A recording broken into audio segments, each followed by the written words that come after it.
ni je yankwa homa no so na eni nkoma abusua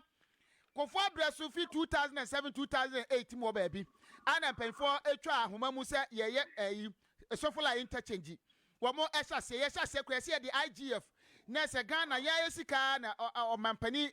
dada akofo woboaboa no wode Sofoline Interchange ya afei emra ofie kunya no so no abanya ba ye nyina no obodo mo saso kakra sope kakra sope sa interchange ya ka ho aba besisa pempenso ya nwie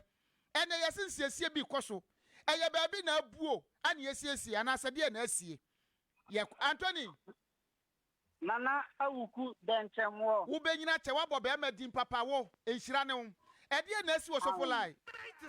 96.3 no kre August busme da na toso aduonu nso wa fimpino ene aduonu mu na Department of Urban Roads here wa Santimante Medical ta tintintin ebetu dwa na mo krata no mu nsem tiawa na ekire se efiri ene ebobosme da toso miensa di kosine da toso dunwotwe wa fimpino ene aduonu mu no ade a mo ba be di dwumaso ewo Sofoline Interchange no so na ene saudi woni be pie mu ewo Sofoline Interchange ekwan ya driver for efa passengers edi omo ekọ mango down patase ene santase na ade a animanimu yai no omo di mfidie aguso ya ekwan no omo si no enti sesia no se obi ekọ Sofoline na ofiri Sofoline edi nani ekire mu ewo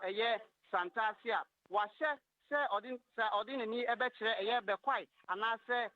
kejetia ekwan no so awuku animanimu yai se wudi woni be pie mu baabi a omo ablock ekwan na omo de mfidie na etutu ekwan ni mu yene empanyimfo ye adwumadi ehye wonsa bebre na atwetwe nkomo na won komodie no no tiawa ekire se sɛdeɛ nipa ye honam akwa no sɛdeɛ ye hododo ye kwa yare sɛdeɛ akɔde ye ho ayare hwɛ no saa nso na munimdie ɛwɔ akwantempɔn hwie ho ekire se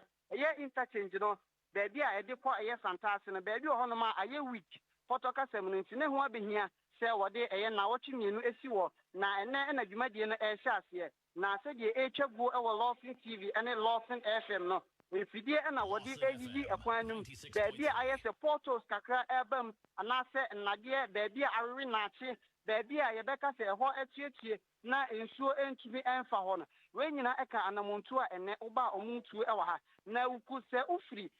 Sofoline yebeka se ade a wodi behu no first se ekwan no masi no omodi kojan na abobɔ baabi a omodi agye hɔ no kane ne de bebre na ndi nim se omoche danger na nei no caution na omodi atwere gu ho kyese ahweye na omodi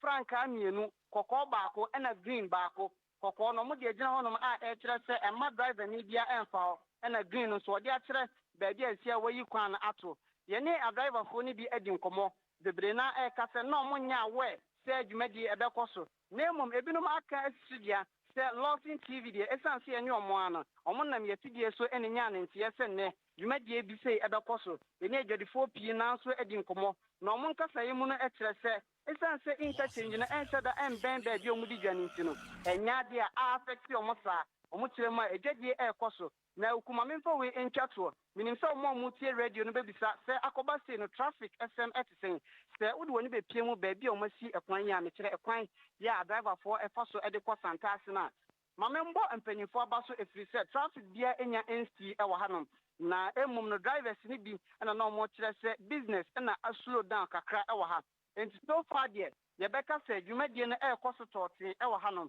enti na ubisa ya enokre ya ade empanyifo ede nhyehyɛ agu akwam na empanyifo asa studio se enei no omo di dwumadie no ebeba ewieye